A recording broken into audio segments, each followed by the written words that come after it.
I will say one thing, but people will say something else about themselves. So, Eric, welcome. Thank you for being here.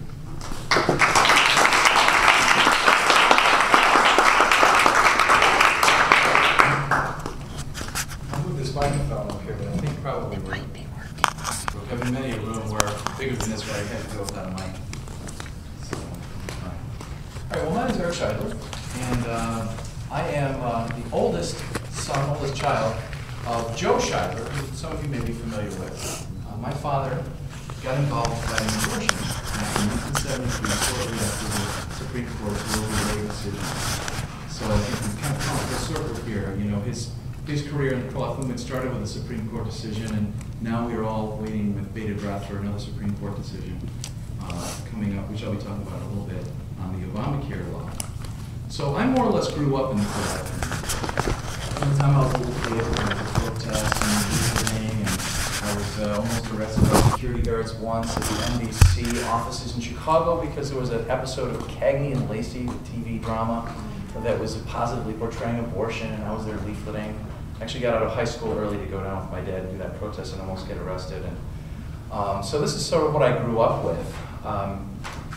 My father founded the organization that I am now the executive director of, the Pro-Life Action League, back in 1980, because after 7 years in the pro-life movement, doing all kinds of different work, the thing that he felt most called to do and that he recognized was most needed in order to stop abortion and transform our culture was direct grassroots activism at the local level. People with a passion for life, people who had a heart for the unborn child, for the child's mother and father, wanting to spare them from abortion, putting their convictions into action within their own spheres of influence. So rather than waiting for the judges to come around to the right decision, or waiting for the mainstream media to tell the truth about abortion, or waiting for the legislators to pass the right laws, his call was for regular people to start doing something to stop abortion today. Whether that be praying at an abortion clinic, counseling abortion-bound moms before they go through those doors and offering them compassionate help, whether it be protesting those politicians who are supporting abortion or failing to support the right to life, exposing the media, doing all of these things at a grassroots level locally to make a difference. And so I'm very gratified to be here with that very same kind of activity, local activity is taking place in such an exciting way. So that's a little bit about my background. I've been working for the Pro-Life Action League since 2002. To give you my life story in a nutshell, raised Catholic, raised within the pro-life movement, left the faith when I was about 20, 21 years old, under the same pressures that pound upon all young people, wanting to be relieved of all the sort of moral requirements that come along with the Catholic faith. And about 10 years later, I came back to the faith, largely due to the influence of taking a class in natural family planning with my wife. I looked at our marriage, I looked at the effect that contraception had on our marriage, and I could not help but conclude that the Catholic Church, though they're wrong about everything, including the existence of God, seems to be right about contraception. So my conversion was a strange one. It's the opposite of what you'd expect. I mean, the single most hated teaching of the Catholic Church, and misunderstood, is the teaching against contraception. I mean, Catholics hate Humanae Vitae, or don't know anything about it. Humanae Vitae was the first thing that I really came to embrace as an adult and to think was right. And so, long story short, I came back into the Catholic faith.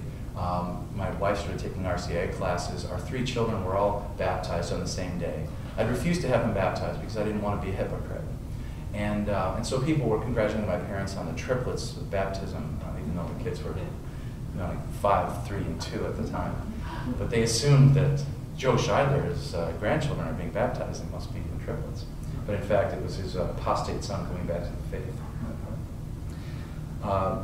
So I worked for an organization called the Gift Foundation for a few years after my conversion that was focused on these issues of the Catholic teaching on marital sexuality, on chastity, on contraception, and natural family planning, and so forth. And then in 2002 came to work for my father, and that brings me here today.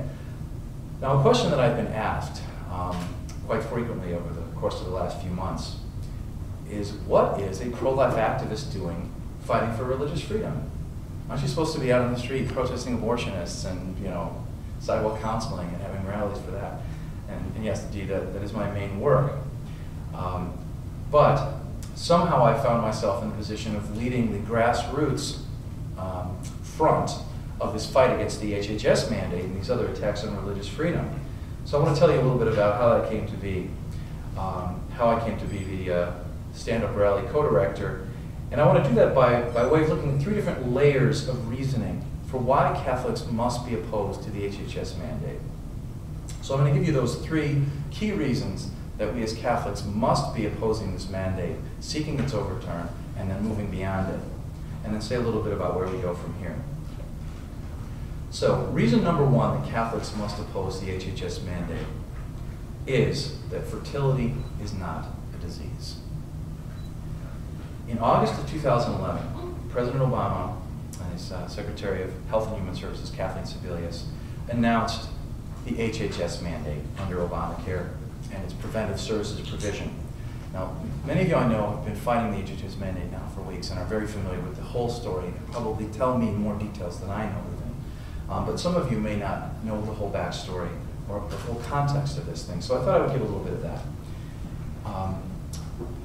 The Affordable Care Act, better known as Obamacare these days, includes within it a provision that preventive services must be offered free of charge. Now, wherever you stand on the issue of health care and Obamacare in general, I think it's a fairly reasonable approach to say, let us try to prevent the disease rather than have to cure it later on. So, well baby checkups, cancer screenings, immunizations, these kinds of things. When you offer them for free, it incentivizes people to use them, and you avoid future problems. So it's a pretty good idea in theory. The problem is that the HHS mandate considers preventive care such things as contraception, sterilization, abortion-inducing drugs. But preventive care is supposed to avoid a disease. What's the disease that contraception avoids? Pregnancy? Is pregnancy a disease? Is motherhood a medical condition? Is childbirth a kind of dysfunction? And quite the contrary. Fertility is a sign of health. Unhealthy women have trouble getting pregnant. If you can get pregnant, it's a good sign that your health is in good shape. So we have something that is healthy being considered a kind of disease that has to be prevented by mandated coverage of contraceptives. So that's what drew me into this fight, because the HHS mandate is essentially anti-child. It's also anti-woman. The HHS mandate says to a woman, your body, the way it is capable of conceiving new life, is for that reason somehow dysfunctional.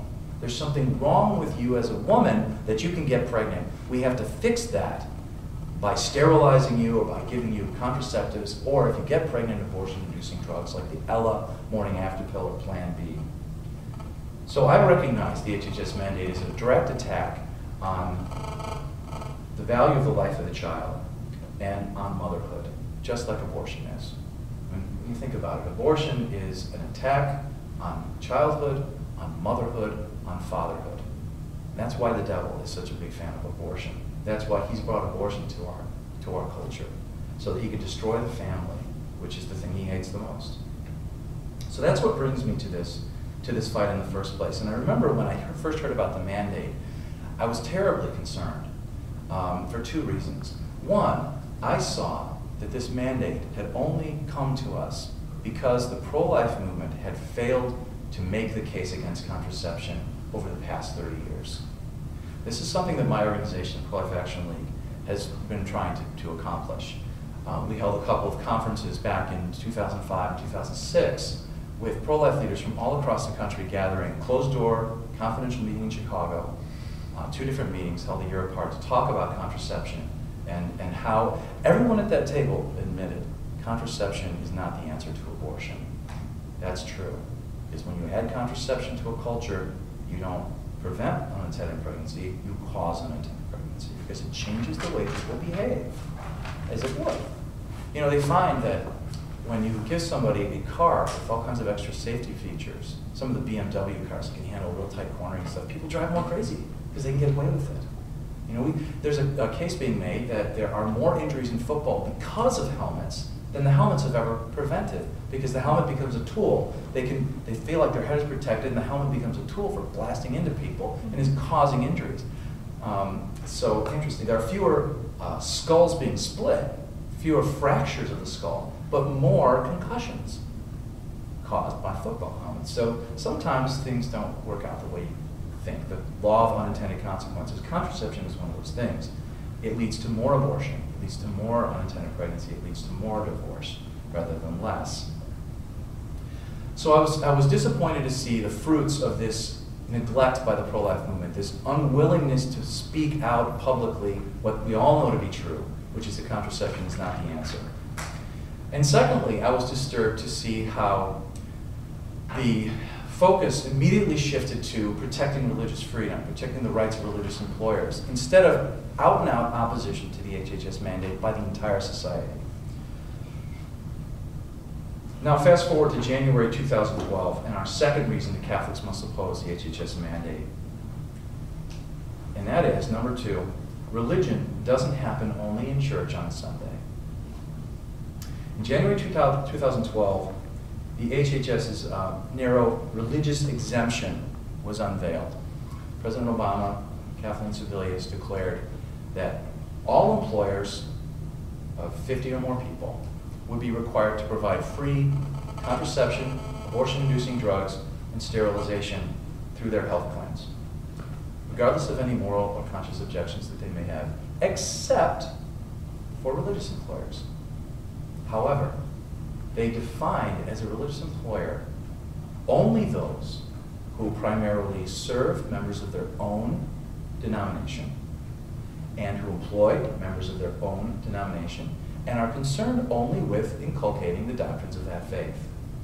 If you do the math, you realize the only institutions that qualify for this religious exemption would be small churches, maybe small schools of a religious character.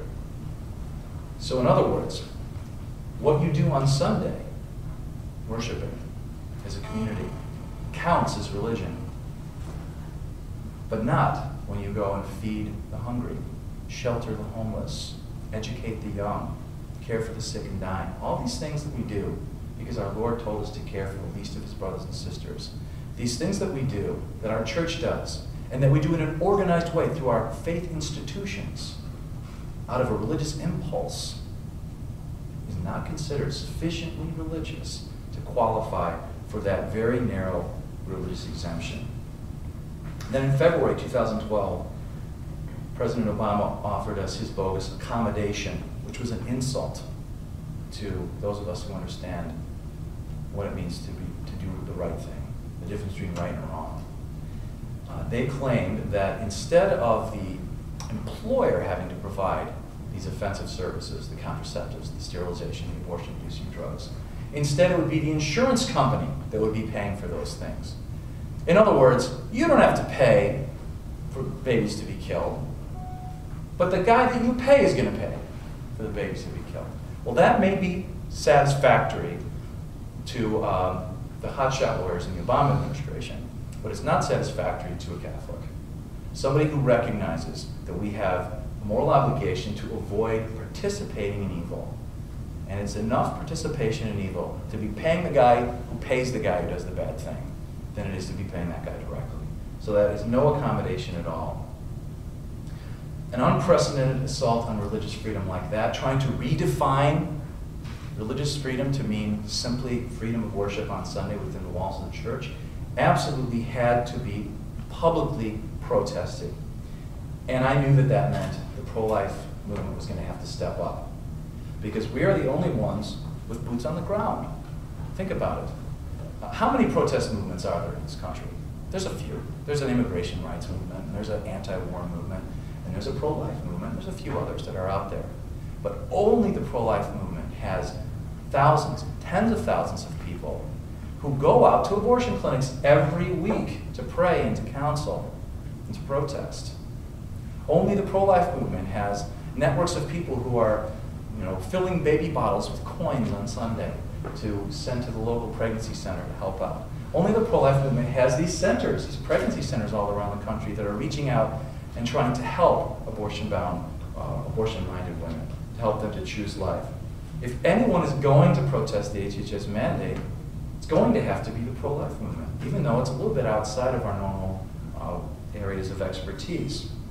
And I felt very strongly that because this mandate contained within it an assault on the sanctity of life, the idea that a baby is a kind of disease, and because as a Catholic, I was used to the practice of exercising my faith publicly, not being afraid to go out into the public square as a man of faith, that it was sort of my responsibility, along with my co-director, Monica Miller, another very experienced pro-life activist from Detroit, to protest the HHS mandate.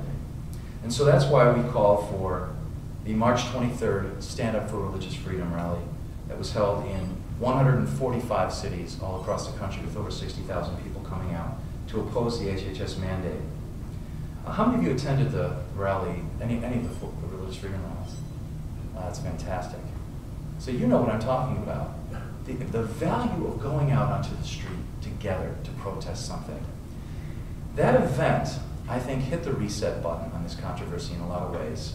Number one, most important effect, was that it gave people like you, and people like my friends in Chicago who came out to the rally there in Federal Plaza in downtown Chicago, and in all those 143 other cities around the country, encouragement that they were not alone.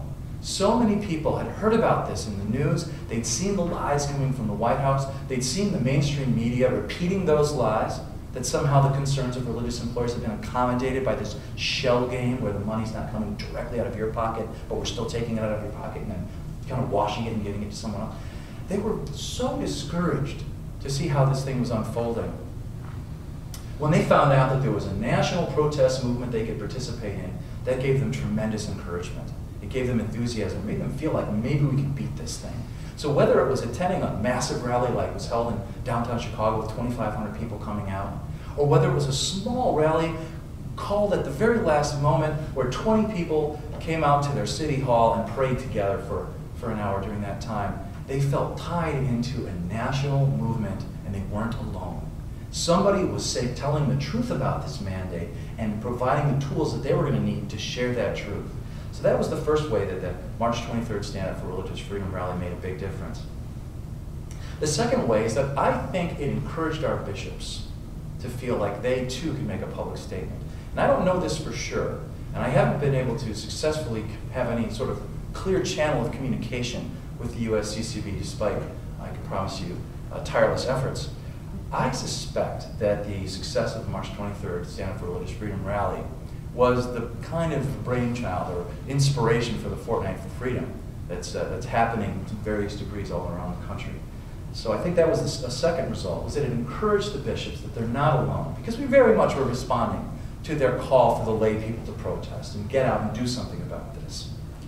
The third effect of the March 23rd rally was that we were able to present a counter message to the lie that was coming from those in support of the HHS mandate, coming from the White House, the mainstream media, the radical feminist, the abortion industry, that this was some kind of a war on women, or a war on contraception that was being waged by these crusty old celibate bishops against women and their freedoms.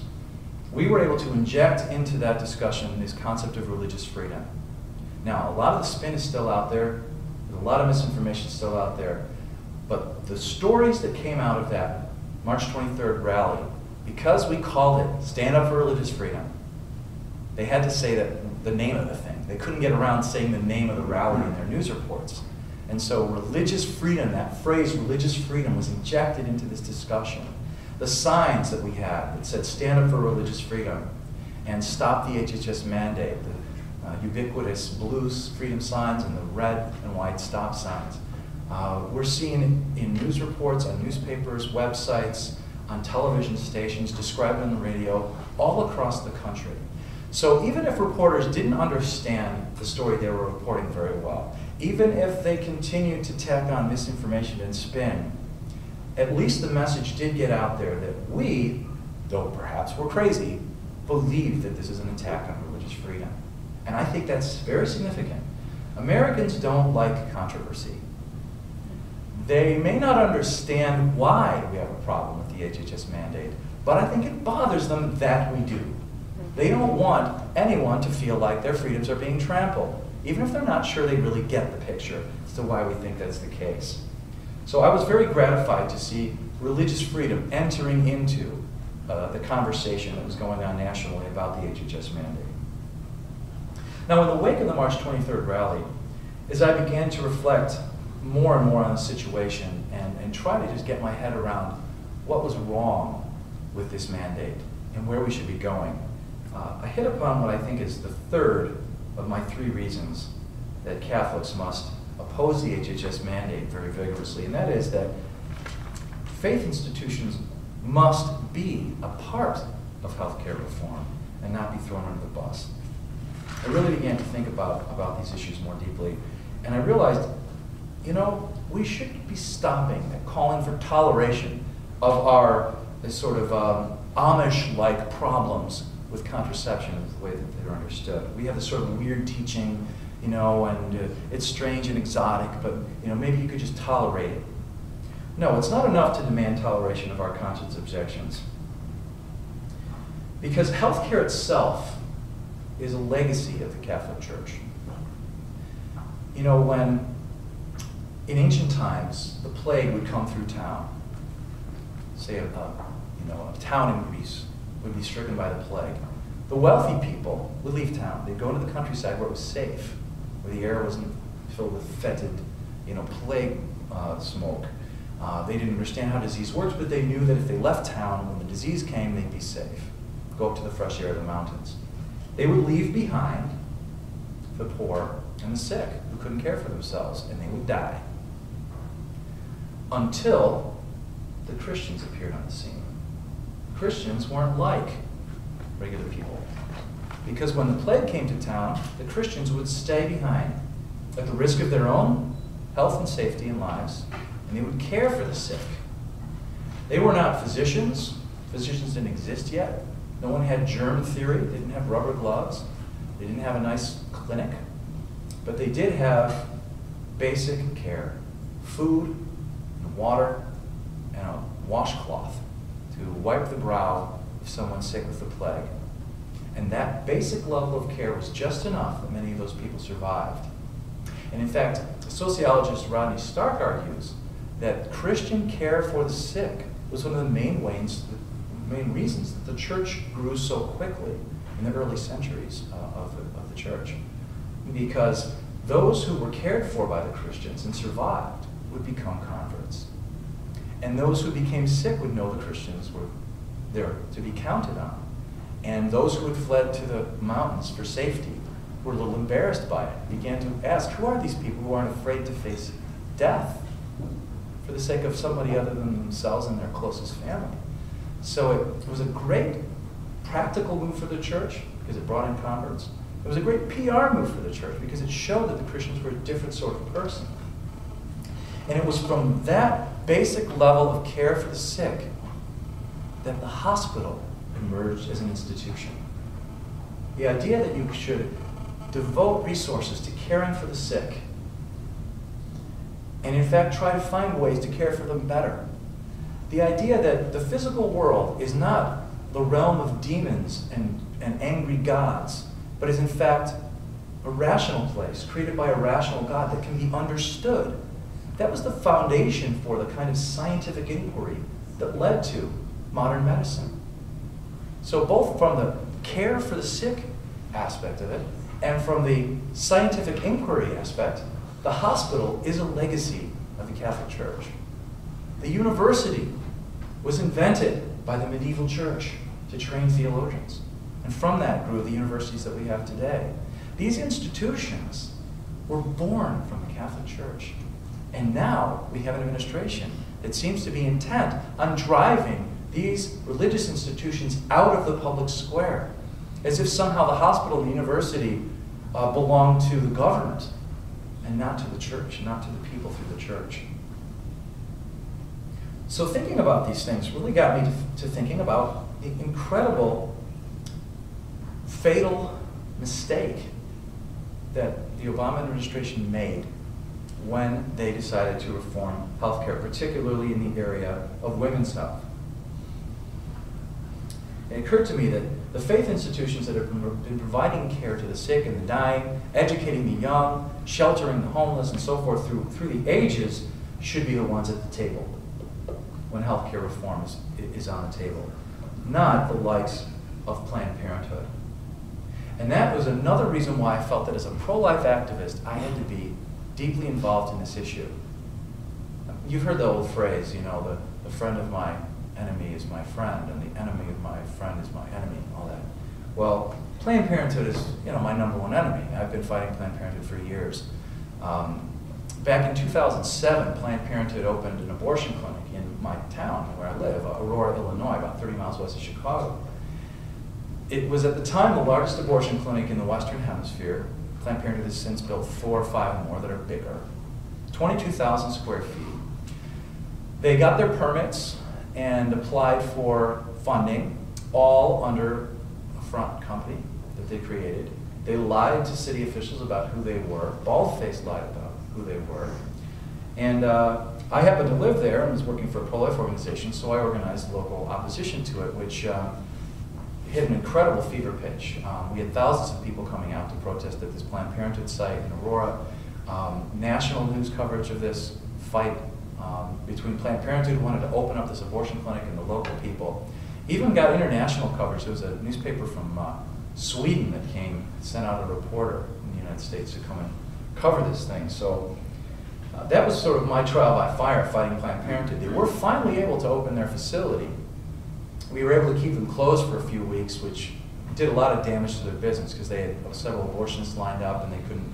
It took them quite a few weeks after they opened to finally start doing abortions there. So we were able to stop abortion for many weeks and create a movement in this community to continue to oppose Planned Parenthood up to this day.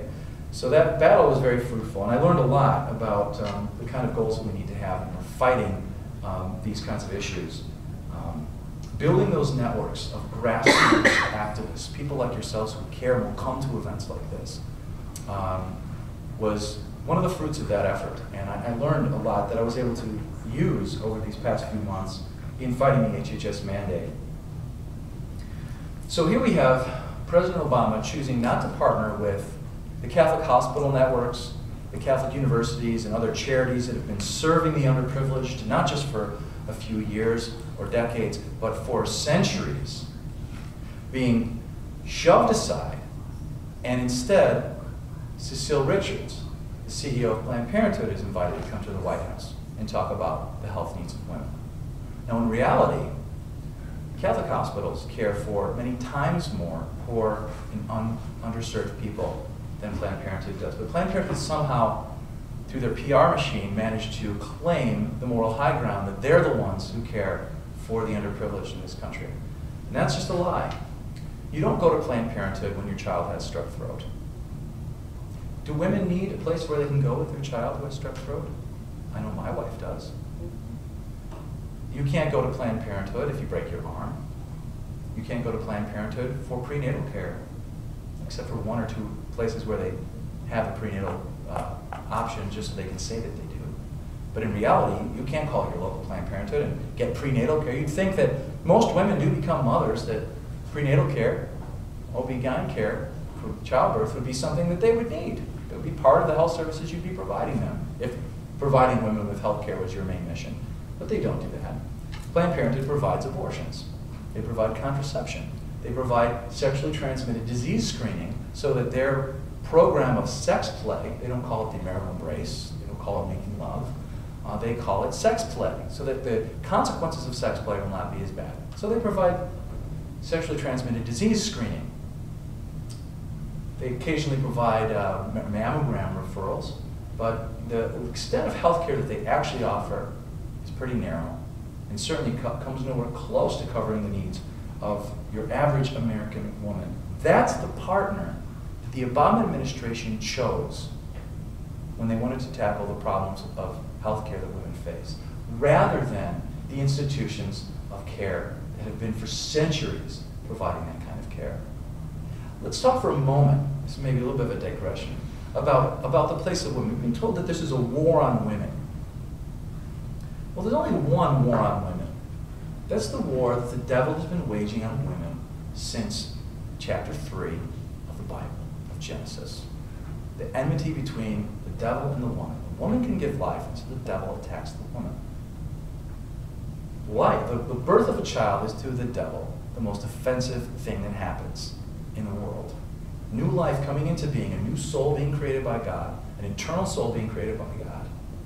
That's offensive to Satan, to the enemy, to the real enemy. That's the real war on women.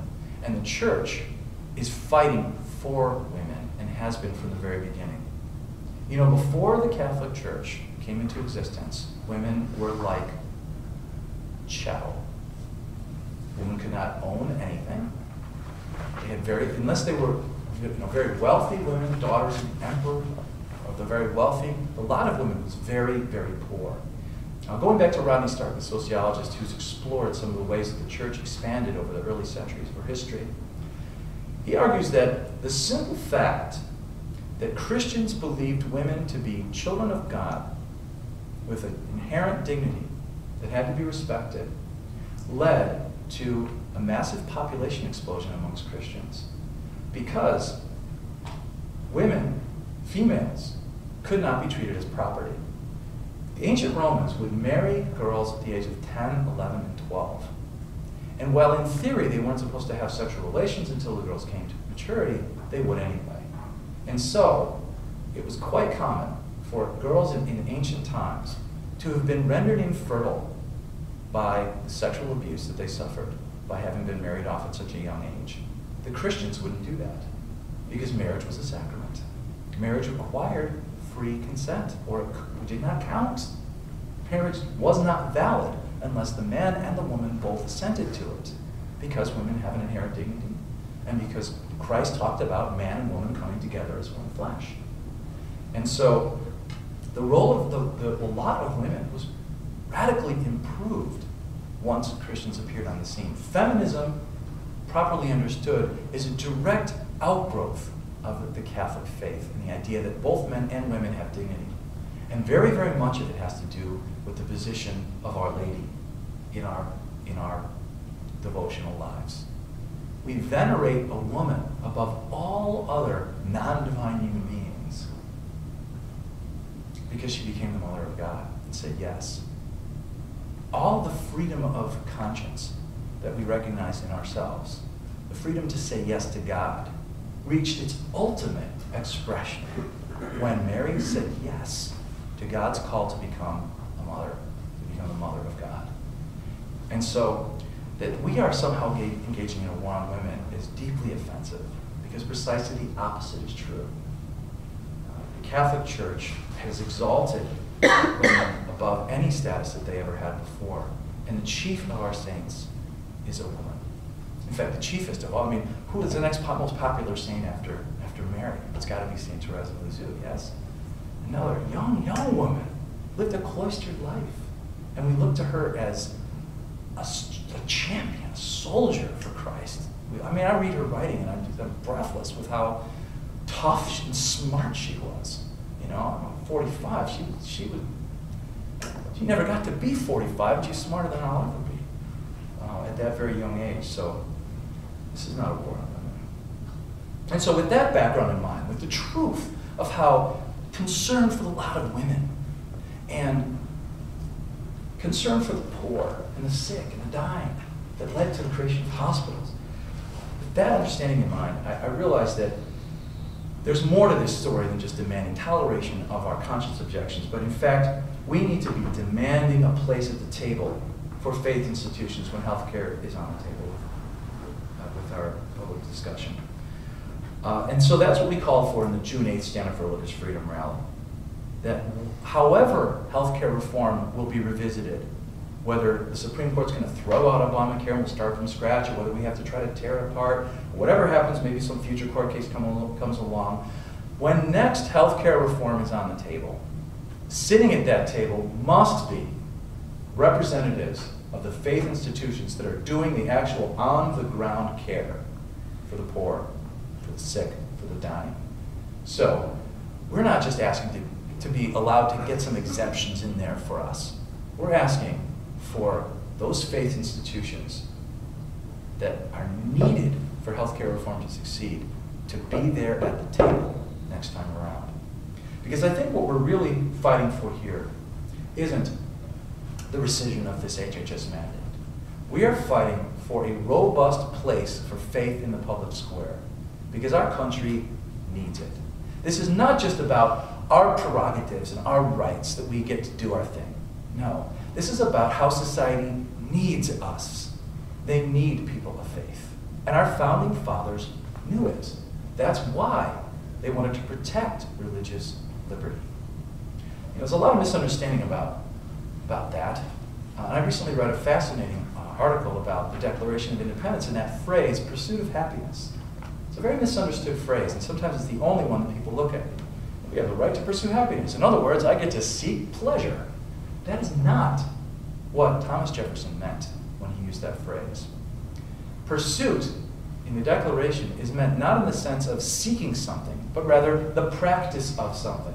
The pursuit of knowledge, the pursuit of scholarship, the pursuit of medicine is the practice of medicine, practice of knowledge. Happiness is not pleasure, but rather a well-ordered, balanced life according to moral truth. So what the founders meant by pursuit of happiness was the living out of a virtuous life. That was what they meant by that phrase. And that is not just something we ought to do, it's something we have a right, a God-given right, an inalienable right to do.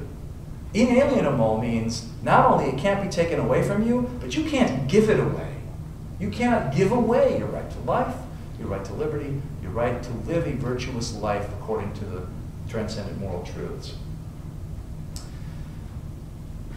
If you don't have people who believe in God-given rights, rights that transcend what the law of the land is, then the entire American project crumbles. And our founders knew that. Look around this room, and all these quotes from them and from others that reiterate this point. It's only a people who believe there's something true outside of themselves to which they are responsible, and which is the only way they can actually be happy. Only if they believe that can this project of self-government, of mutual freedoms, survive into the future.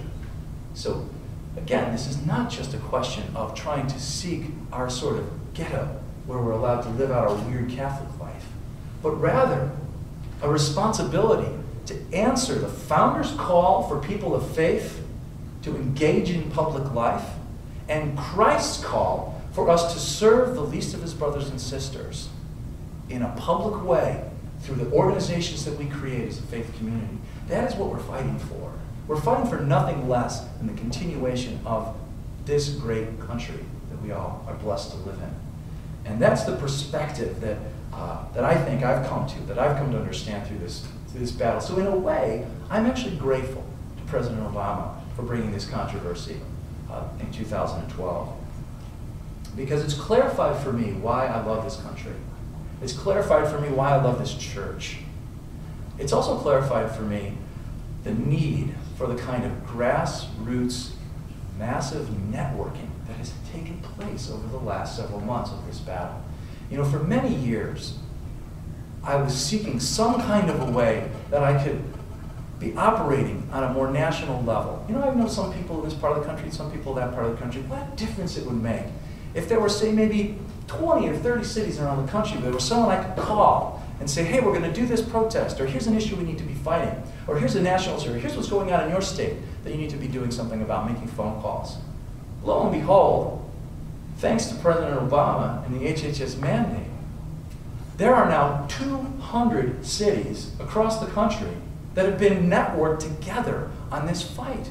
We had 145 cities for the first rally, 163 cities for the second rally, cumulatively 200 cities across the country where we now have rally captains, like Deacon Claude, who I can send an email to or make a phone call to get involved on this issue.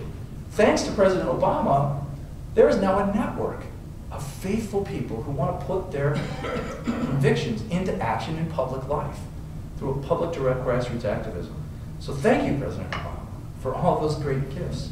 But no thanks for the HHS mandate. We're going to overturn it.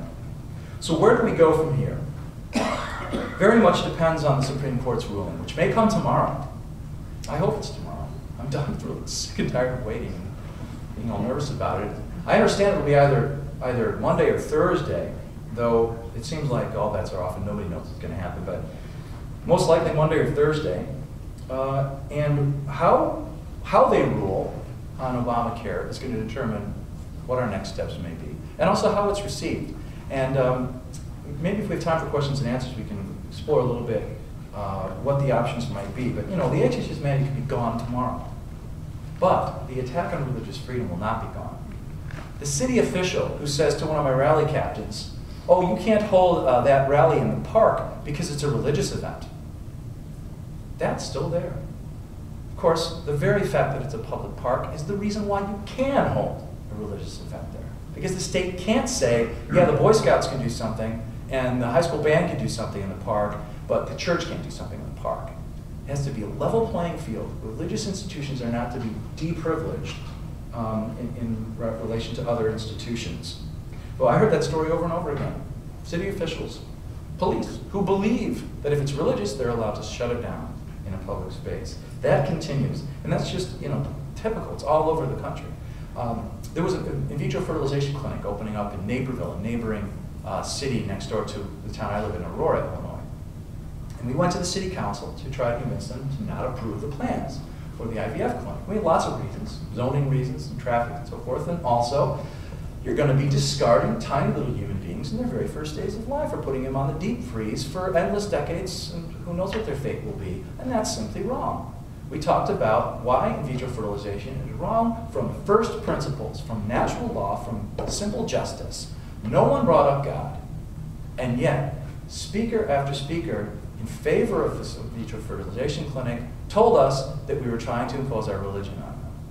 We didn't even talk about religion, but they heard us talking about religion because they knew that we were coming from a church.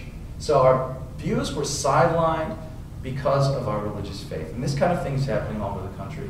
The battle will not end with the HHS mandate being turned over. We have to fight hard for faith to be given its proper place in public life. And of course, we're not talking about, you know, mandating people belong to a church or anything like that at all. We're talking about what our founders had in mind, which is that institutions of faith, churches, colleges, charities would be welcome in the public sphere and allowed to live out their missions in a way that will serve the entire society.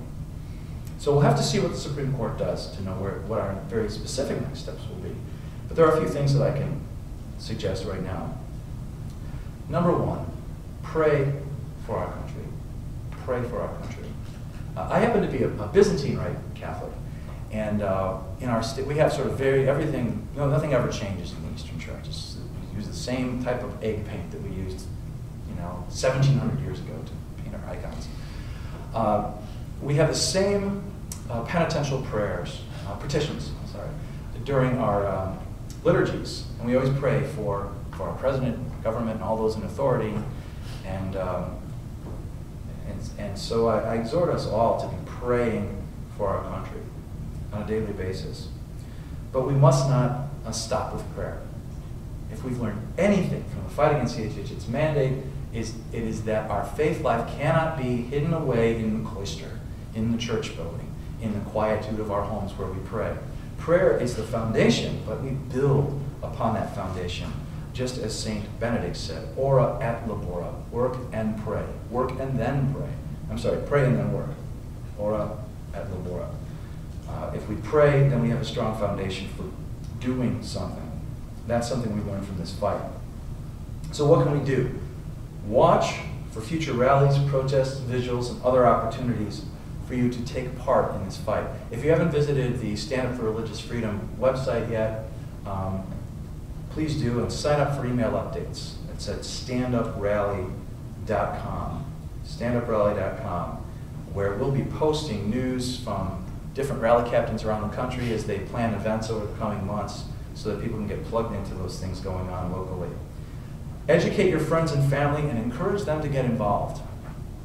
How many of you have friends and family that are outside of upstate New York? Almost everybody does. So there are people you can be calling up or sending emails to, say, get involved locally. Find out what's happening for the Fortnight for Freedom in your community. Find out what isn't happening and do something, which is often the case in some places. Get plugged in at standuprally.com and encourage your friends to do so as well. Defend the rightful place of faith in the public square. Nothing makes me more furious than a pro-life activist who is willing to take no for an answer from somebody at the permitting office at City Hall who says you can't do it because it's religious. Don't take no for an answer. Insist on yes when you're trying to find opportunities to express your faith publicly. Vote pro-life and pro-liberty on November 6th, and I'd be happy to take any questions you might have about voting and my theories of what constitutes a pro-life vote and so forth. We're going to overturn this mandate, whether it's through a court case or through legislation or through electoral change. The only way that electoral change is going to happen is if everybody votes and votes their pro-life, pro-liberty conscience on November 6th and brings that electoral change to pass. We have to be politically engaged.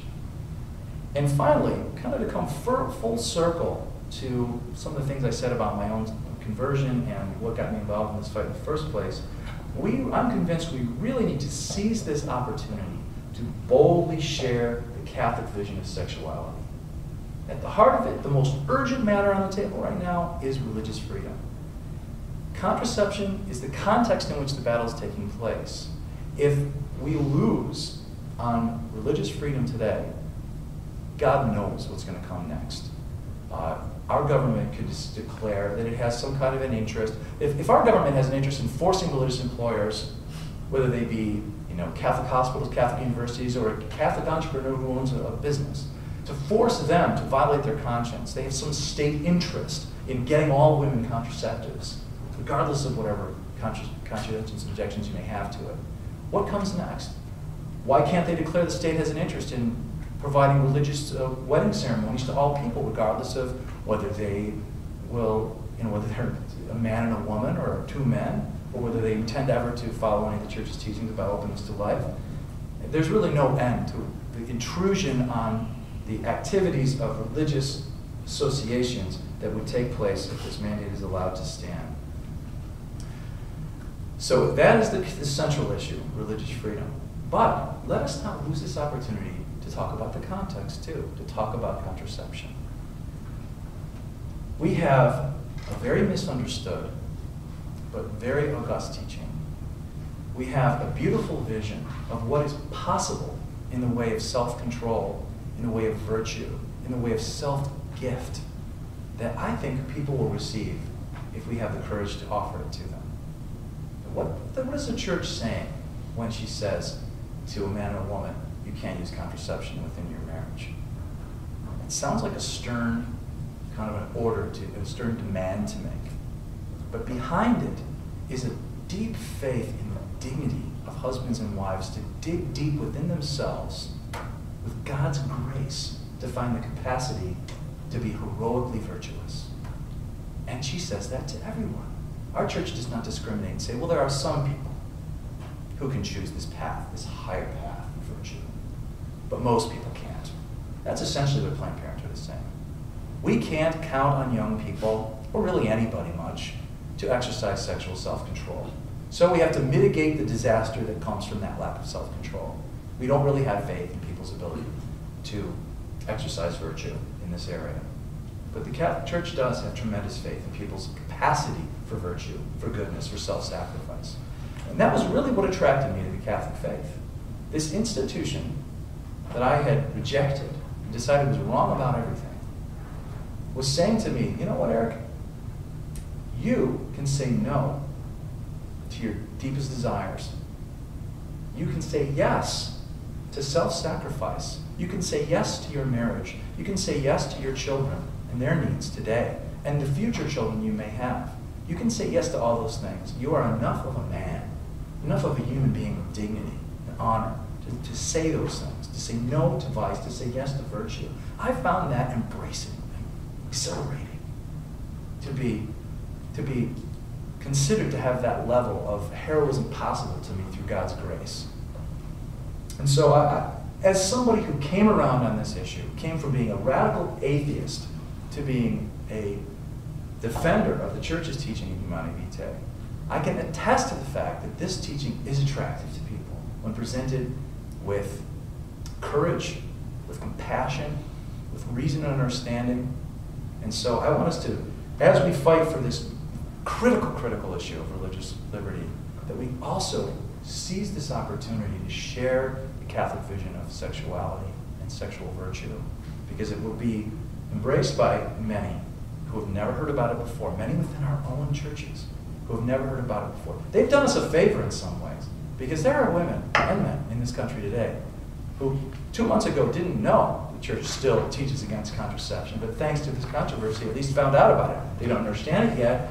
We've got to be there to teach them about it. So while you're engaged in all these other activities in defense of religious freedom, study what the church teaches about contraception, sexuality, virtue of marriage, and teach that to those who are presented to you with the opportunity.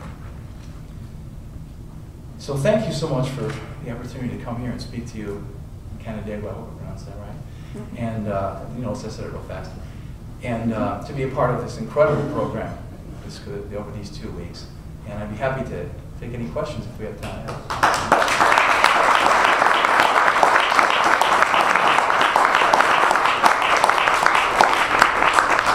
Sure, thank you. We do have some time before Eric has to zip off in Joe's limo to get to the airport. To get He's got time. I'm sorry? He's got time. Yes, and we don't need to start the next piece until about 3:15. So, but you may need a stand stretch break before that. So I'm looking at the clock. Are we going to be doing questions? So let's see what we can do. Yeah, back here. Eric, I know that when you pray to God, He already knows beforehand what you should be asking Him for.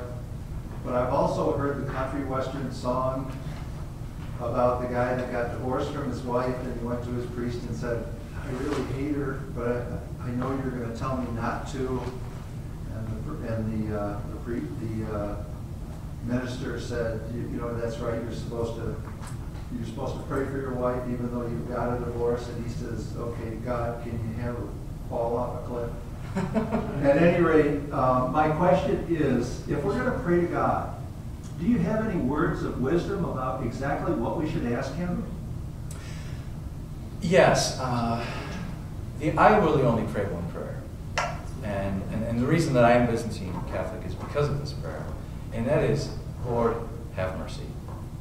If you've ever been to a Byzantine liturgy of the Eastern Church, Orthodox or Catholic, what an opportunity for you to learn about the other half of the lung, the other lung of the church, as John Paul II called it, the 2 lungs of East and West.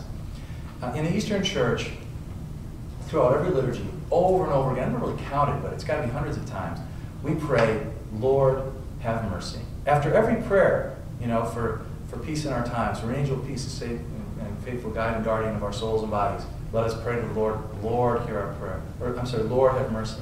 So we're in the Roman Church, you Lord, hear our prayer. We say, Lord, have mercy. So begging for God's mercy is the most fundamental prayer. I think it's important. It's attractive to me because I know from my own experience how much I depend on God's mercy. It's really the most honest words I say every week. Lord, have mercy. I know that I have that need, and I also know that God is merciful. So we need to be praying for God to have mercy on our nation because you know, we don't deserve His mercy. I mean, we really deserve an asteroid strike at any 12 points on any given day in this country for all the sin that goes on and all the ways that we fail to live up to our calling. But we know that God is merciful, and so we beg for His mercy. I think it's also very helpful to pray for people that you despise. Like, in my case, Cecile Richards of Planned Parenthood or President Barack Obama. You know, I find it very hard to like either of them at all. And yet, when you pray for someone, you can't help but begin to sympathize with them and see them in just a very dim way, the way that God sees them, which isn't that much different from how He sees you and me. You know, we have to constantly be fighting against the sin of pride. We're the ones who have the religious freedom mantle. We're the ones who are doing the right thing, and these other people are our enemies. And it's true in some sense, but it's also true that we're all children of God and deserve and need, not deserve, but need His mercy. So praying for, specifically for our enemies, is critical. And I can tell you, when I was fighting Planned Parenthood and moving to Aurora back in 2007, at some point, somebody asked me if I prayed for Steve Trombley. Steve Trombley was the CEO of Planned Parenthood of Illinois. At that time, he since moved to Vermont and works for Planned Parenthood there. But I realized that I had not been praying for Steve Trombley, and that was wrong. I had instead been looking for opportunities to embarrass and shame him, and was successful at that. But I wasn't praying for the man, and I felt that was a real indictment. And so now I try to pray for Steve Trombley. I'm in a horrible lawsuit with the guy, so it's hard to pray for him, but I do. And so those would be my 2 pieces of advice as to how to pray. Pray for God's mercy, and pray for God's mercy for our enemies. You talked about the importance of a seat at the table for people in Catholic and healthcare. One who would claim to have had a seat at the table would be Sister Carol Keenan. Mm-hmm.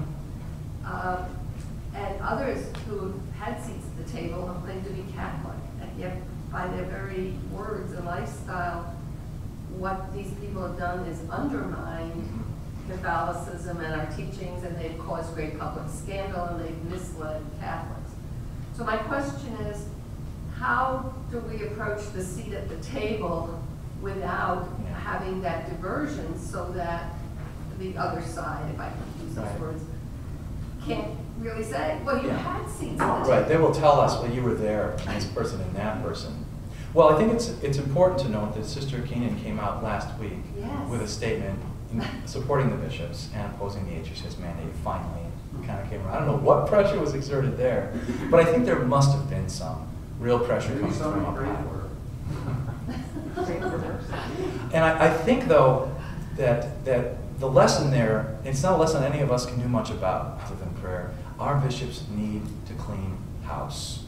You know, there were several times during the course, there have been several times during the course of this battle when I've screamed out loud about the hypocrisy.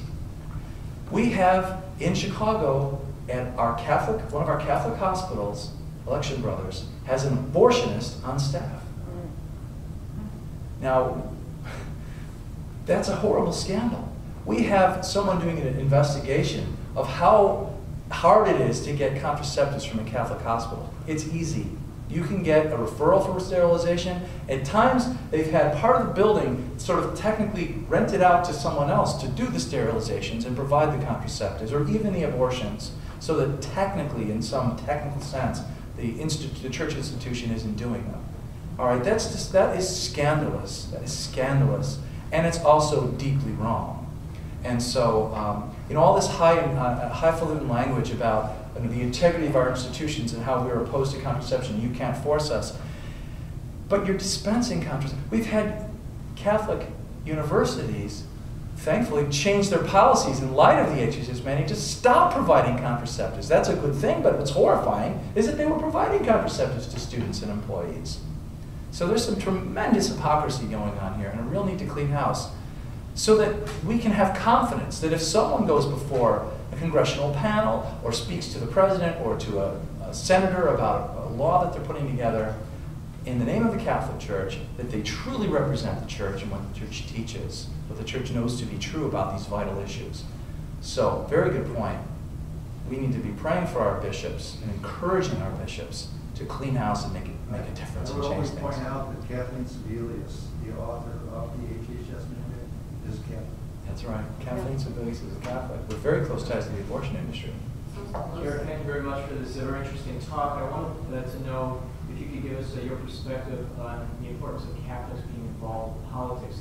I think there's a tendency out there, big or small, among Catholics and other Christians to shy away from politics, and I think that has a negative effect on achieving our goals. Absolutely. So I'd like to know what your talk about this in other contexts. I'd like to hear your perspective. Well, we have a negative, I don't know where this came from. We have a very negative attitude towards politics in this country, and I think that's a tremendous shame. And we also have a very, very short memory about politics. People like to talk about how divisive politics is today. It's always been this way. Go back to ancient Rome, and you find people slurring and attacking. They were chiseling attack ads into the stone in ancient Rome. You know, cuneiform attack ads in Sumeria. You can't find, you really can't find a more divisive election than, let me get my facts right here, the election of the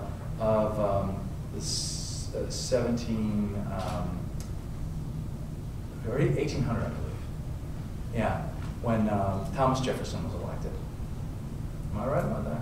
Yes. The Adams, 1800. Adams-Jefferson election. In fact, there was an interesting project I saw somewhere online where poli-sci students were doing kind of attack ads on behalf of the Jefferson and Adams campaigns as sort of an exercise in politics.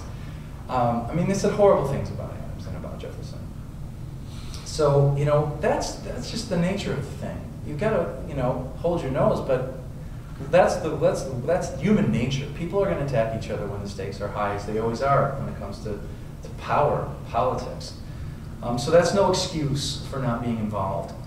I find, in my somewhat limited experience, that politicians tend to be people of goodwill, generally speaking.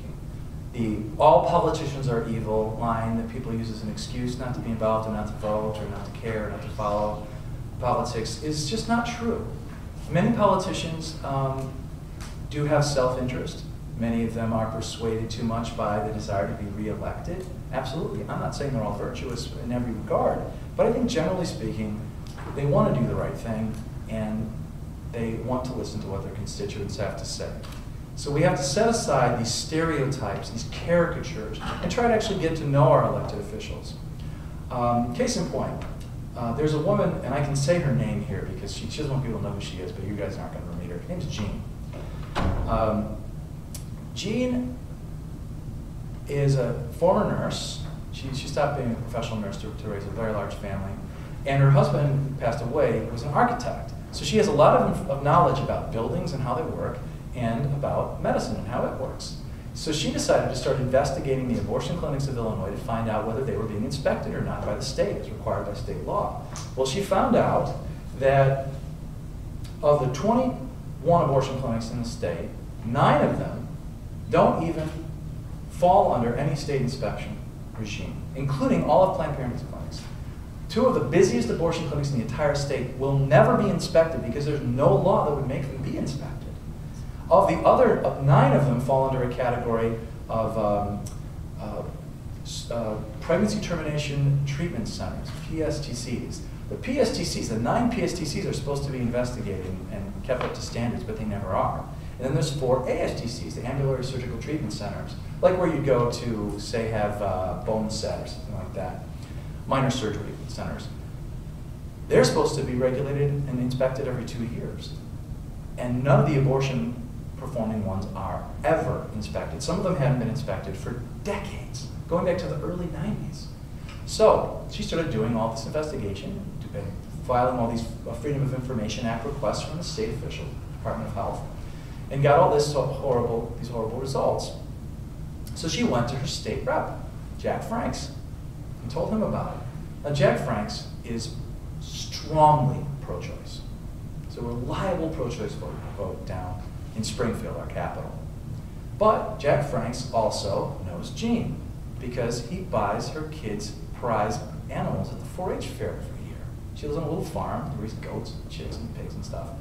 And he's bought some of their livestock. So she has a relationship with this guy.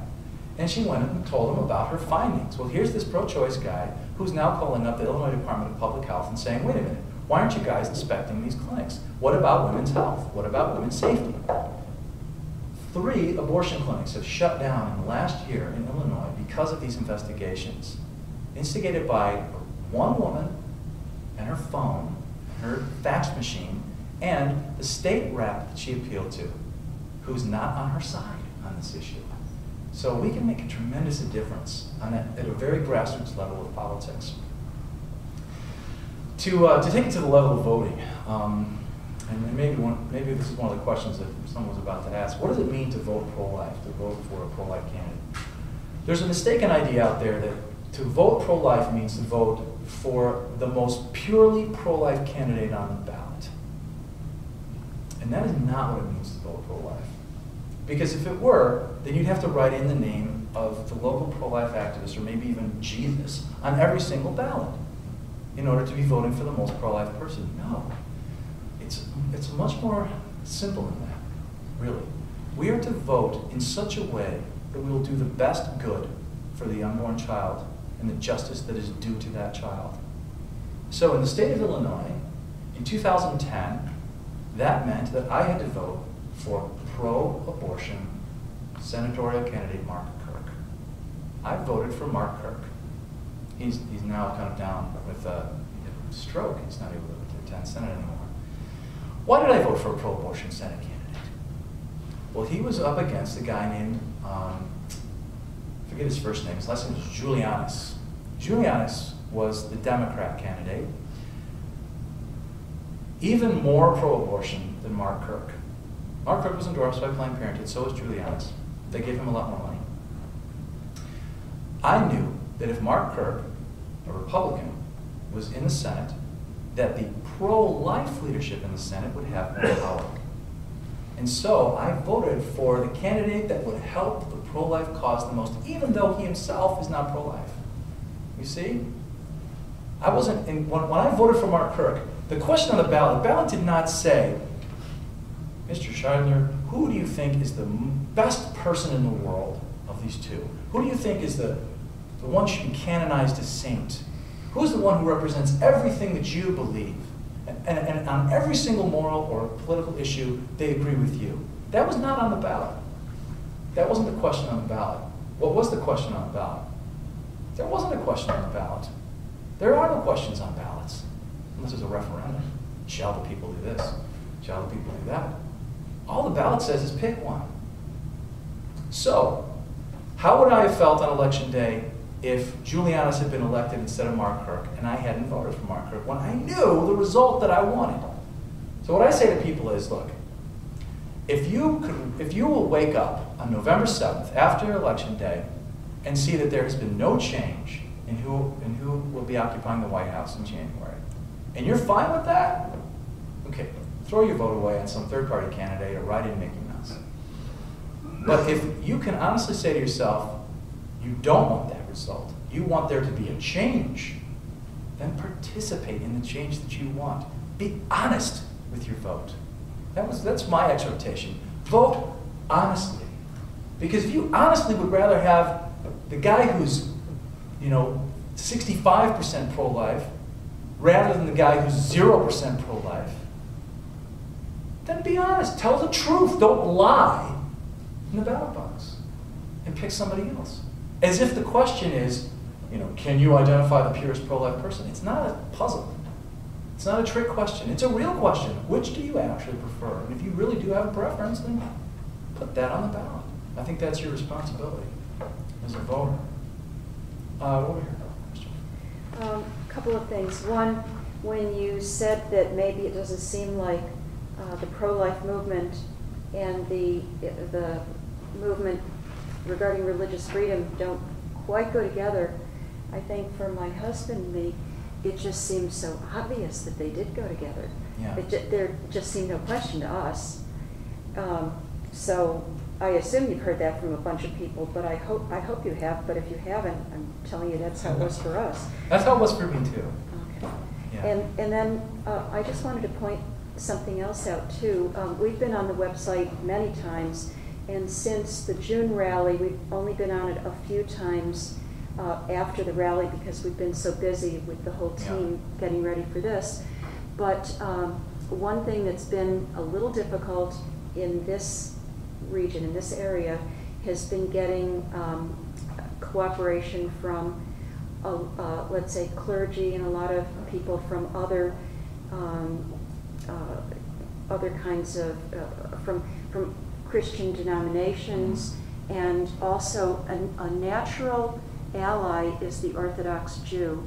And back when you mentioned about how the Catholics, let's say with NFP, you're treating the woman with such, Catholic sexuality treats the woman with such dignity.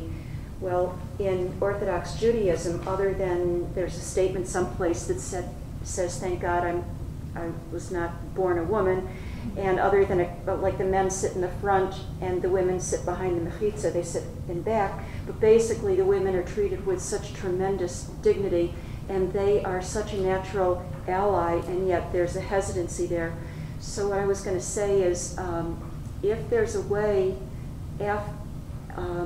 after the Fortnight for Freedom events that you can have a section on your website where you can put a lot of videotapes, written speeches, taped speeches from clergy or various people that represent different faith traditions, and variety of people from those, because like a Reformed Jew is not an Orthodox Jew, and same in other types of religions, so that we would have this to share with people, to email and to share with others. I'm going to write that down right now. That's a great idea. We have a whole page that is filled with that kind of resource. A section, yeah. Right. I mean, we have a lot of that there, but not pull it together. Put it all together. Put it all together. Yeah. What's your name? Rhonda Jones. Rhonda. I just want to give you credit. Rhonda's idea. No, not publicly, just for myself. It's not my idea, please. Okay, page. You articulated it. Sorry to pause here and write that down, but I really like that idea. And we're doing a lot of updates to the site to kind of retool it for this new phase of things now that the rally is behind us, and so there may be future rallies as well. Yeah. And then over here, sorry. I've heard a lot from Cardinal Dolan and Bishop Lori that if all the political solutions fail, they talk a lot about civil disobedience. Mm-hmm. Do you have any idea what they're talking about, and or what Pro-Life Action League is considering doing, if anything?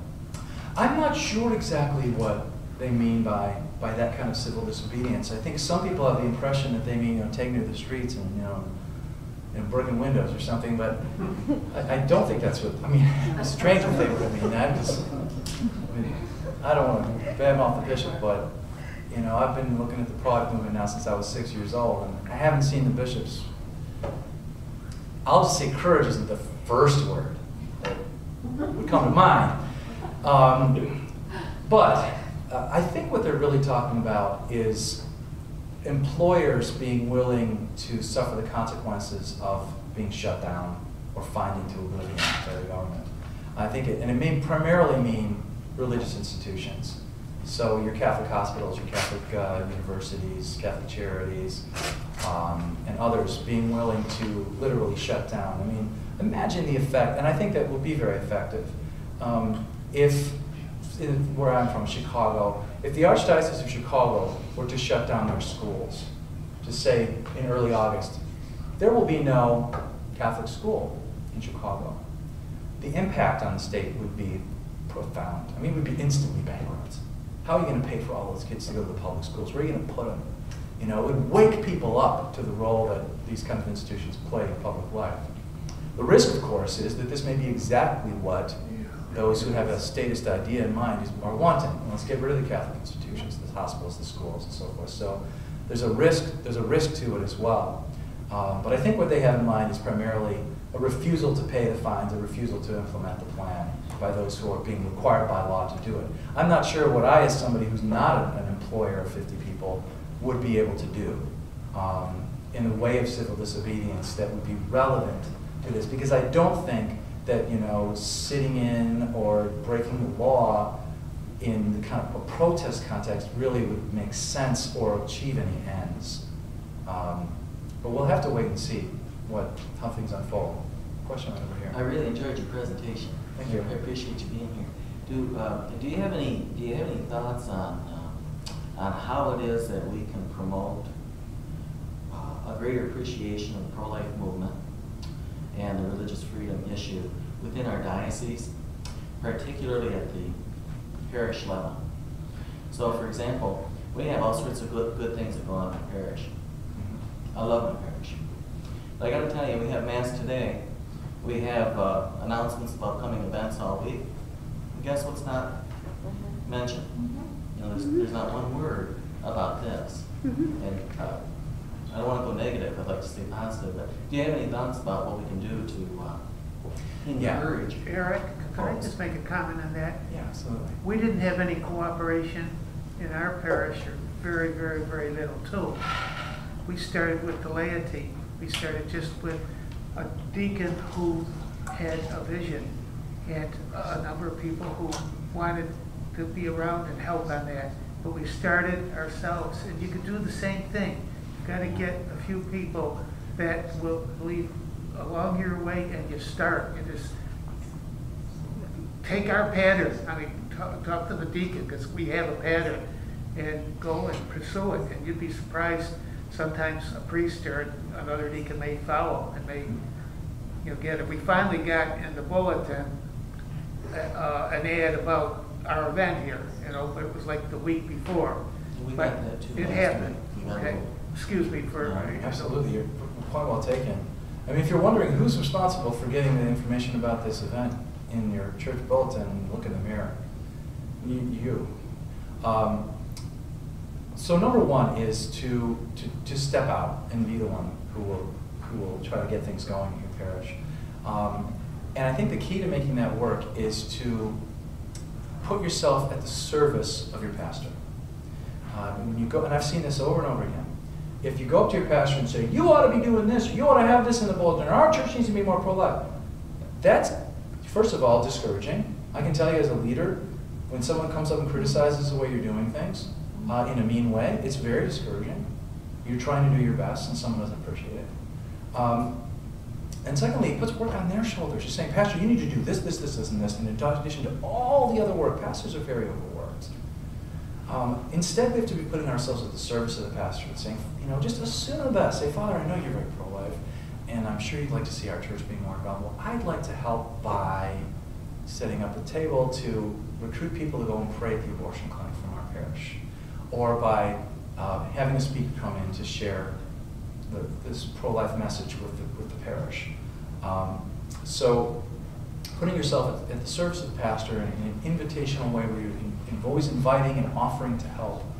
And it's likewise with your fellow parishioners. It's never finger wagging and guilt tripping. It's always inviting and dialoguing. Invite them as if it's something that they do care about, and it may be, and they'll come and respond to that.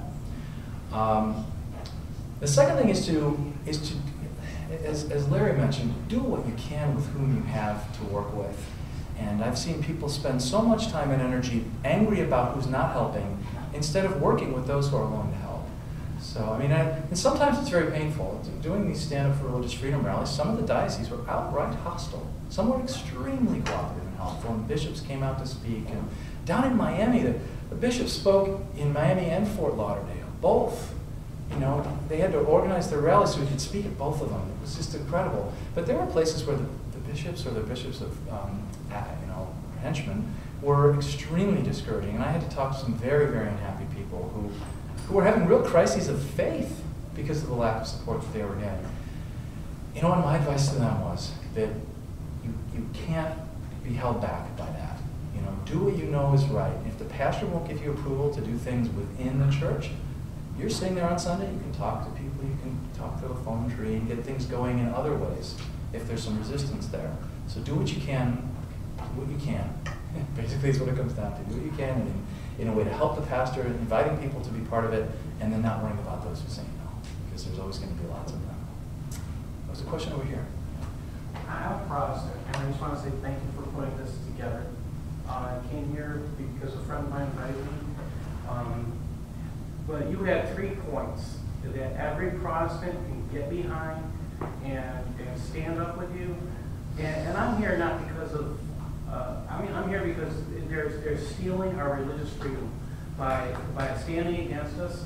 Your 3 points: fertility is not a disease. You would think it was a disease from the way they teach health in our schools today. They're starting to go back to handing out condoms in the schools. If you don't know that in your public schools, chances are that who your school district representatives are, your superintendents, they're probably encouraging that. Religion does not happen only on Sunday. Thank you for reading that. All right, because that is what's in there. If you're not doing, people need to know what they're saying. This is well done. Faith institutions need to be part of the discussion, not thrown out. Well done. I have one disagreement though. You're talking, my friend here is talking about his parish not being on board. I hear other people's parishes not being on board. I came from a business atmosphere before I got into education. It has to be a top-down thing. You have to put pressure on your bishops to do their job, to get this communication out. Call, you have how many people in this room have all called the person in charge every day until he does what he's supposed to do, the squeaky wheel gets the grease. All right? Until you guys, you don't stop calling that bishop saying, put these announcements in every parish bulletin until that's done, it's not going to happen. You guys are the ones responsible for it. He's saying it's you. It's really the bishop who can say, do this. If he gives an order, they have to obey it, right? It's up to them. So you have to make them obey. I mean, that little thing, you have to do that. Yeah, I mean, we have to be prudent in the way that we talk to our bishops. Bishops are more likely to listen to other bishops than they are lay people. And that's what I'm saying. Lay people are the ones who put the bishops in those positions. We need to appeal to our bishops, but it has to be in the form of encouragement and invitation, because demands are going to be met with a great deal of resistance. And in some sense, that's right. I mean, Cardinal George, being Byzantine, my bishop's actually in Ohio, but Cardinal George, I work very closely with some of his offices, his Respect Life office, and so forth. He has a very robust sense of what it means to be the bishop, and he doesn't take criticism very well, because so often it comes in the form of people forgetting that he has the apostolic authority to administer his diocese, and really should not be being told what to do. But we do have to appeal to them. And there are times when we have to be that prophetic voice that does declare, Bishop, you are failing in your responsibility. You have to do this. I try to be very, very sparing with the going on the attack. Sometimes you have to, though, and sometimes it's very effective. But you're absolutely right that we need to be in communication with them. But I would encourage it to be always in the form of support, of just letting them know you're behind them. You can go out and do this thing you already want to do because we will support you. They need to know that. And too often Catholics and all Christians are too quiet letting their pastors and leaders know that we, the faithful, will stand behind them courageously to the last step on these kind of things. Eric, I just want to say thank you and your family for the great work you're doing, and your father, of course. And I get the feeling that across the country, the pro-life movement is gaining strength. But with the insight that you have, could you give us a little feeling of how you feel that the trend is, and particularly among the younger people? I think that's very true. And I think I've noticed it since going back to maybe 2006 or 2007, even before President Obama was elected. I'm not sure exactly why it is. It may be that we've just reached a maturity as a movement where we're able to better tell our story, tell our message. I think partly it's the effect of sonograms that everybody's seen since they were little. I mean, kids have grown up seeing pictures of their cousins on the refrigerator from before they were born. That has a tremendous impact on the way people think about life, the life of the unborn child. So there's a certain sort of historical trend just coming from the technology there. I think people have been exposed to pictures of abortion that have been very disturbing to them and helped to break down some of that support for abortion. But I think as a movement, we've also become a little more savvy. I mean, pro-life groups at a national level, many of them anyway, are now working with PR professionals. I spend tens of thousands of dollars every year, maybe even six figures. I should look at the budget for this year at the end of it all because of this fight that has sort of drawn us out. on public relations, on professionals who have the networking and the communication skills and the media savvy to allow us to share our message in a way that's going to be effective. So I think professionalism is part of why things have been seeming to improve. But I think the major factor for the sort of resurgence in the pro-life movement has been the election of President Obama. We saw immediately after his election calls sort of to flood into our office, calls and emails of people asking for help getting started with activism in their own communities.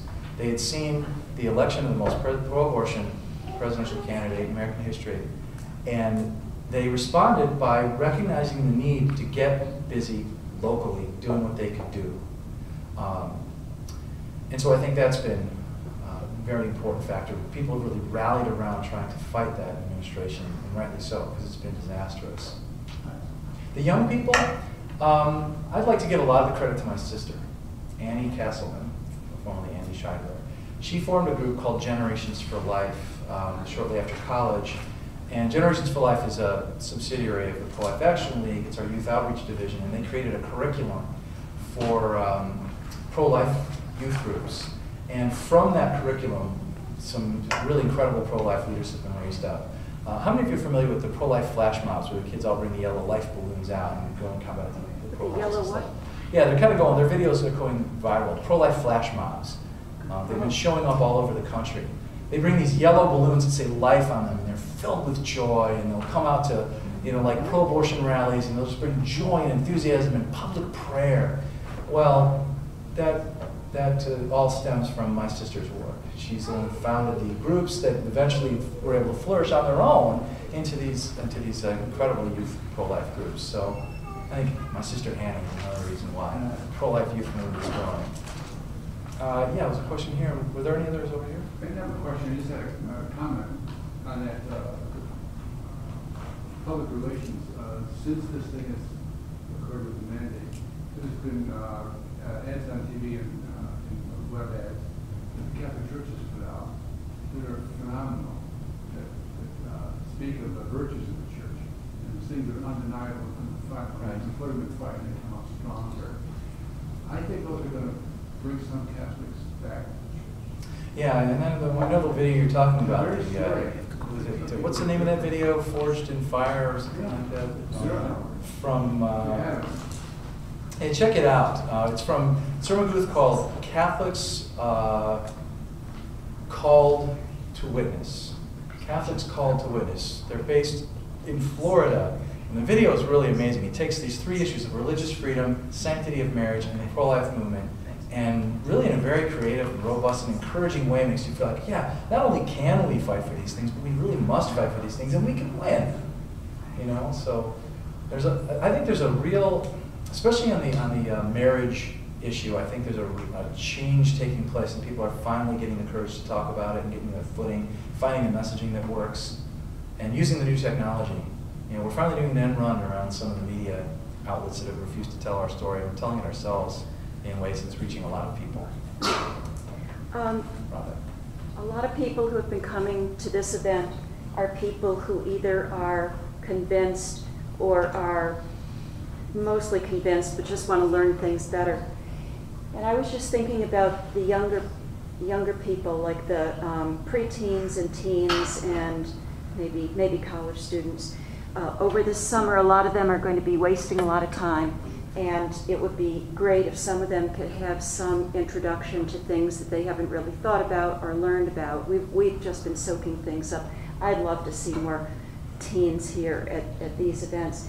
And I was thinking about the Vitae Foundation that Tom works for. They have an approach where they will sometimes put an ad up, and somebody will not be sure, might not be exactly sure what type of clinic it is, or they might have an idea that maybe it's to get counseling to get an abortion, and they'll go in and they'll find out that they will be counseled and helped to keep the child. What I'm wondering is, might there be a, whether it's done by your organization or another one, an approach for teens that sounds more neutral, doesn't sound just like, this is our position, come on in and hear everything about it, but what are you thinking this summer? You know, here are some of the issues you're hearing about. Maybe some of them are too young to vote, but do you want to get informed? And having it sound more neutral, but then you put in a lot of, you know, the videos and things like that that they would find very exciting, and about, you know, about our country and about the founding fathers and about what people are saying now, and try to get them really excited. Maybe some of those, the balloon things, which I haven't seen yet, but I think that sounds very exciting. Yeah, it's great stuff. And that is spreading around the country, and it's spreading by the kids. And I've talked to one of the, it's a brother Chad, who's kind of the main organizer in Chicago, about trying to copy this around the country. He says, you know, you can't have the grown-ups come and tell the kids to have a pro-life flash mob. It's got to come from the ground up. So to some extent, I think that change really, that re-education really needs to be coming from the youth themselves, and I think it is. And if you look at YouTube and some of the things that kids are talking about there, and the ways that they're trying to reach out to their generation, some of that education is already happening right from within that generation. But we absolutely do need the kind of tools that you're describing. And I'm eager to see what I can do to help with all of that. I think it's going to take real partnership from, you know, different groups within the church and within the pro-life movement to pull that off, because it's very expensive to do that kind of thing. But it's sorely needed, and I've been thinking a lot about, not just for young people, but for all of us. The fact that there's the people, like I said before, there's pro-life activists, people who are doing this work, who will be told they can't have a religious freedom rally in a public park and accept that. That's a failure to understand what the First Amendment really says, what it means, what it was intended, and how it really is actually interpreted by our Constitution, by our Supreme Court. The Supreme Court has been pretty good about the First Amendment in this country. We have those cases there, but people don't know about them. And so we really need to be relearning what religious freedom is supposed to mean in this country. And a lot of that is beginning to happen. People are talking about it and working on little projects, and I hope to be involved in some of that myself. It's an opportunity, and I think we're going to do something about it. I really want to seize this opportunity. What about getting the Priests for Life? They have the voter guides in each of our parishes. Go to the pastor and ask him if he could make those available, and even to have voters sign up just to make them available in the back, because everybody has a family, they can take it home, they can show it to their grown-up kids at home, whatever, they can start reading it. That's right. Because 54% of Catholics put they put pro-abortionists in the last 2 elections. I think those numbers are going to flip this time. I think enough Catholics are going to be at least bothered by the fact that the bishops are having a battle with Obama that they will not vote for him this time. We'll see. But that's absolutely right. Voter registration and voter guides, and these are all perfectly acceptable under the IRS guidelines. And I would just point out that I'll ask Diane to speak a couple sentences about the voters guide that our local group has been working on. What we did was we read what the USCCB and the bishops had put out. Found that there were 37 pages, and our expectation is most people wouldn't read it, and it was an update of what they did 4 years ago that didn't seem to address what had happened in between. However, we digested what they had said and took points out of their 90 points that spoke to intrinsic evils. And it just focused on that. It's one piece of paper, printed both sides, a bifold. And in doing that, we concentrated on the intrinsic evils, which we're very glad that they've stood up for against what's been happening against freedom of religion. And we have 3 versions of it. One of them is out on the table, and it has the stand up on the back. Deacon Floyd has it in his hand. There's another version that's blank, so it can be used as a mailer. And there's a 3rd version that will be available after this whole Festival for Freedom is over. That 3rd version is one in which 19, and by the way, it was just the first 19 who offered. Okay, I know there's many more who would. Basically took the current administration to task on issues that relate to intrinsic evils and freedom of religion. And only in 2012, the points had developed. We found enough to fill that page up. And we connected the dots in terms of our own endorsement, or say lack of endorsement, on the current administration. So we took on a bridge from what the bishops are saying to what it means to us in terms of endorsement. The perception, too, and I just want to add to that because it was part of a question I wanted to ask, is that in the past, it has really seemed to many of us that by throwing out intrinsically evil issues with other nice to haves, or maybe, even important issues, it clouded people's minds enough that they found some nice issue they agreed with and then voted for the candidate. They ignored the intrinsic evils aspect. So I agree with you on hitting the reset button, that's made a big difference in terms of the USCCB coming out. But last week, one of the committees of the USCCB put out a strong approval statement of Obama and what he had done with respect to immigration. And I can already see in just the last week, timed during this Stand Up for Freedom, the clouding of the issue by thinking what a great job he's doing by leaving all these illegal immigrants here and their immigration policy. So that's what I wanted you to comment too on how do we help people differentiate between intrinsic evil issues, which we're trying to do with the brochure, and issues that just a Catholic can say, oh yeah, I agree with this immigration policy. That's very difficult because, not to put too fine a point on it, people just don't think very well today. And when you talk about intrinsic evil, you've lost 99% of the people just by using that word. They don't know what you mean. So we have to find ways of talking about the fact that there are things which are always wrong and things which are sometimes wrong. Yeah, war is always an evil in a very real sense because it always brings with it pain and hardship and suffering and death, and always constitutes in some sense an evil. But to declare war, to go to war, is not always wrong. It was right for the nations of Western Europe to organize around trying to defeat Hitler. Most people will agree. Yes, that was a just war, World War II. But it is never okay to kill a child in the womb. There's never a circumstance in which that child's life can be forfeit. So we have to find ways to explain these moral differences to people. And the issue of capital punishment is one that's very difficult because there's an impression that the church teaches capital punishment is intrinsically wrong, but the church does not teach that, and hasn't taught that, and can't teach it because it's not true. There are circumstances in which putting someone to death for the good of the community is necessary. Those conditions may not pertain now. There may be no justification for it in America, but people then use that as sort of an excuse, and they're looking for that excuse. So I think in some ways we have to recognize that there's an attempt to find an excuse, and maybe we need to go a little bit deeper to why is it that you're so desperate to make this wrong vote in the first place that you're looking for cover to do it. It's a good thing that they're looking for cover because that suggests a certain degree of conscience being involved, but then a willingness to find the simple answer that gives them that cover and cast that vote that isn't really consonant with a truly Catholic understanding of things.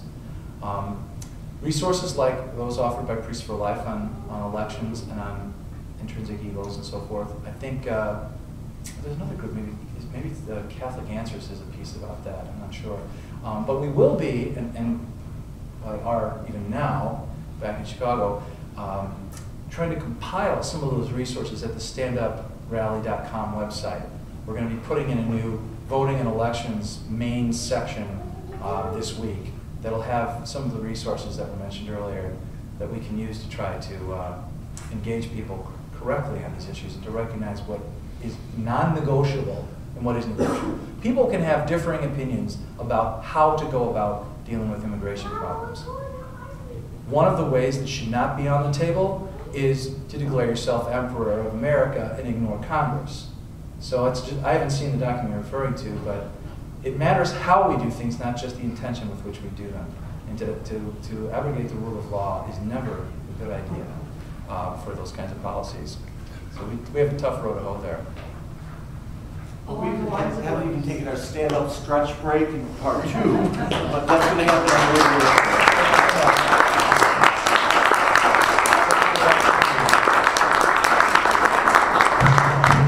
I was privileged to spend an hour with Eric on the way back from the airport, and in a short time I found Eric to be trustworthy, loyal, helpful, friendly, courteous, kind, obedient, thrifty, brave, clean, and reverent. I also had the opportunity. Come on, we talked about this. I also found out that he had an important part in playing the conception of 8 children, each of a different name. And I think, I look at the sign over here and he's done the same thing. Stand up for religious freedom is this guy's concept. And we thank you from the bottom of your heart. Thank you. My heart. Their heart.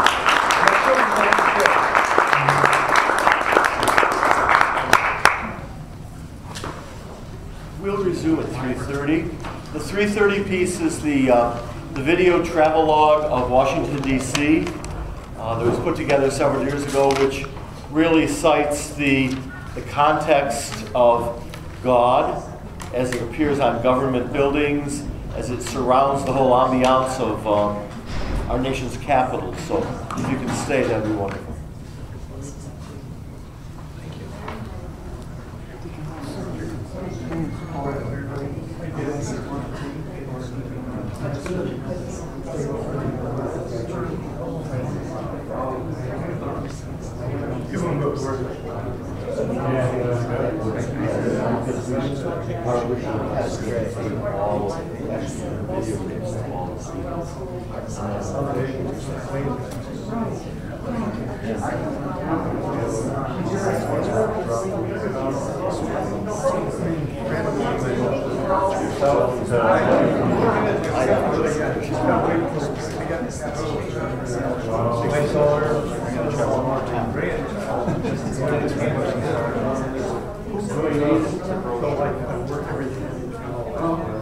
Family comes first. The one that has the entire program. So you that was, yeah, I'm kind of lazy. Well, I'm very lazy because I feel like you have to. That's what I was setting up. So, they're going to have the first. That was I'll send out. I'll send you what I get. because I feel like then the inspiration. You do have to get creative ways to I never tried to overemphasize. That was the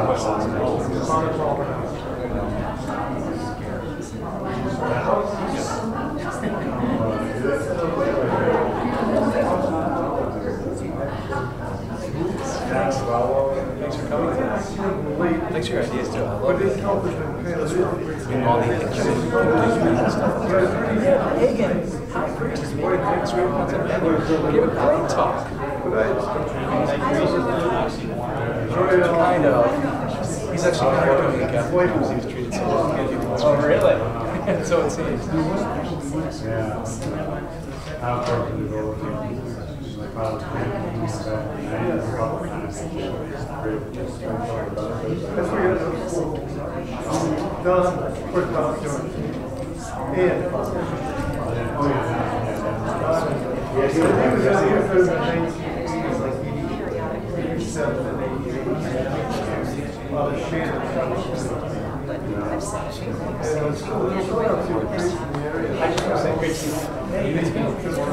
Yeah, sure. Oh, yeah. The meetings seem to be getting more interesting. Yeah. I think as we approach there.